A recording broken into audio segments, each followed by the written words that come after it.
Now, what we want to do this morning, we've got half an hour, and it's mid-season, and we want to talk about some of the highs and lows that have, in any season, you're going to have both. Obviously, this week feels like it's been dominated a bit by, the controversies on the front of the paper, but we want to talk about some of the good stories as well over the half an hour, Das. But we might as well talk about the biggest story going around it. It involves, the club that our man over here is the president of, and the betting scandal involving Jaden Stephenson. So what can you tell us that we don't already know about this story? Well, probably not a lot, Will, other than sort of the headline points. Jaden has made a big mistake. The integrity of the game is absolutely critical, and betting in our game is prohibited. And I think it's clearly much more significant when you're betting on your own team. I would say, that there is some credit apportioned to it, and it has been in the sanction that he came forward, and he is genuinely remorseful, but it's a very significant offence. I'll throw up a couple of questions. People have been saying in the papers today and all over the place on social media that Jaden Stephenson he's an example of your advertising being good. He was sitting on the couch on a Friday night, and the AFL sanctioned betting agencies hit everyone, and a multi is seen as a fun sort of almost like a Tats Lotto ticket. You've got mixed multi on the front bar and all that sort of stuff. So people say that you've got arrangements with the betting companies. Why so hard on something like this? Didn't take you long to go to there. I thought he was going to step back and as the president of Collingwood. I've got an answer for it myself. The good news is the last leg of my multi was Edward asked the second question. But I've got an answer for it as well. The answer is you've got to make the AFL has to make money. Well, there's a couple of parts about it. This is a real question, and I'm pleased to be able to answer it, Ed. First of all, people have to be accountable for their behaviour. Now, there are some people who have issues with us being involved in wagering. The answer to that is clear. It is a legal thing that is happening all around us. It would be happening, it's deregulated now, it would be happening without the AFL having betting relationships or not. Therefore, we have them because you wouldn't notice any difference if we did or we didn't. By having the relationships, we get access to the information so we can actually have enforcement mechanisms for our gambling policy. And because instead of shareholders making money, yes, we make some money, which we are not for profit, and we reinvest back into grassroots and the game. And it is the same reason we also have relationships with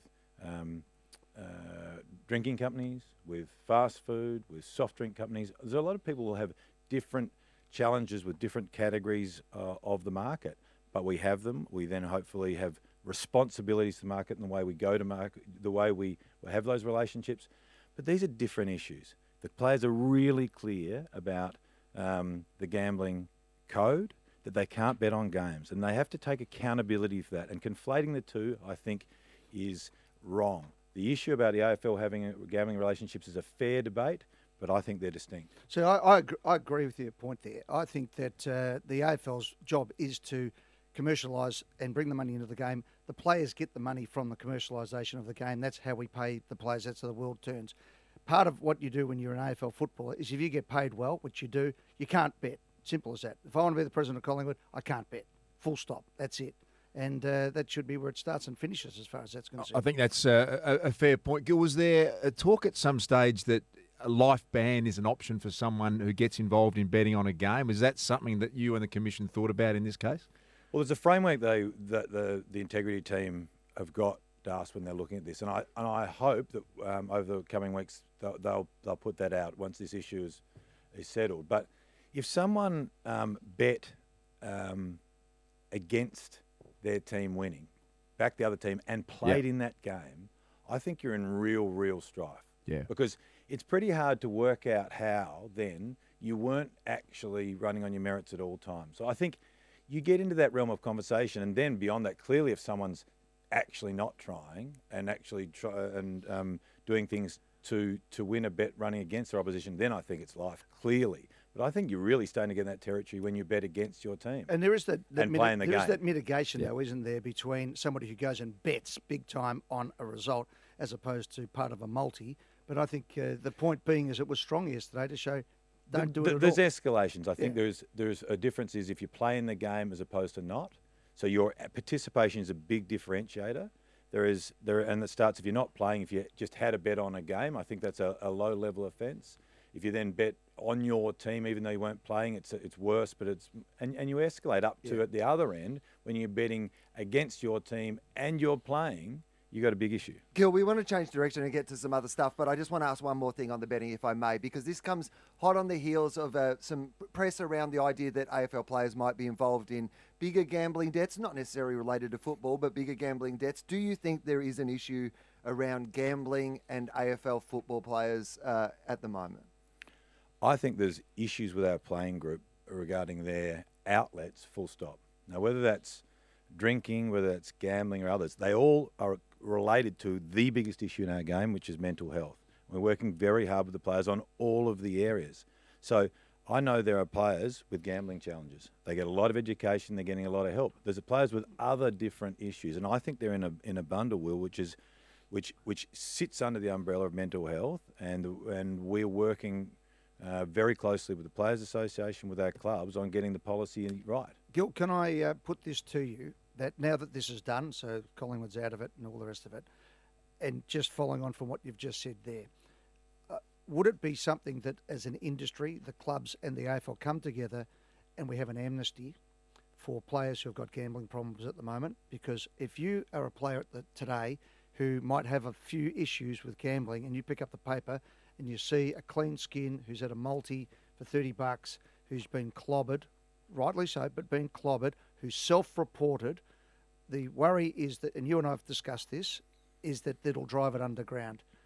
I would think that maybe it might be, whether it's now or at the end of the year, that there is an opportunity to recalibrate rather than... And Jaden Stephenson said yesterday, he put a multi on and he put a multi and then he went, hang on, I'm getting in too deep here. Now, luckily for him, he didn't transgress in a way that saw him get life, but he was as close to getting it as you possibly could be. Is that something we could possibly look at as an organisation, bringing together all the things that are on the table now and say, right, okay, let's clean it up, let's start again?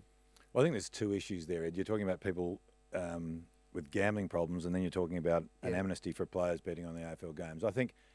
I don't believe, and I'm certainly hopeful, that we don't have an issue with players gambling on AFL games. I don't think that's right. I don't think it's an issue. Yeah. And hopefully this is an outlier. We have a large integrity team. We have relationships with all of the bookmakers, and we monitor betting trends. We get information. We're working on that proactively. So I think the response you see is we take it very seriously, and I believe this is an outlier. My counter to that would be that players will get themselves into trouble with organised crime by betting outside of football and racking up massive debts, which are then forced to be paid off by doing something. And I think that's a separate issue then, and we are working with players on that and different. With this mental health officer, there's interviews going on today, Ed. Yeah. We'll examine the issues of vulnerability for our players, and I know gambling is going to be part of that, and we'll continue to get the best advice about how to help our players. Great to have access to the AFL CEO Gillon McLachlan, being very open, very frank this morning. I'll take a break. When I come back, more with Gil here on Triple M.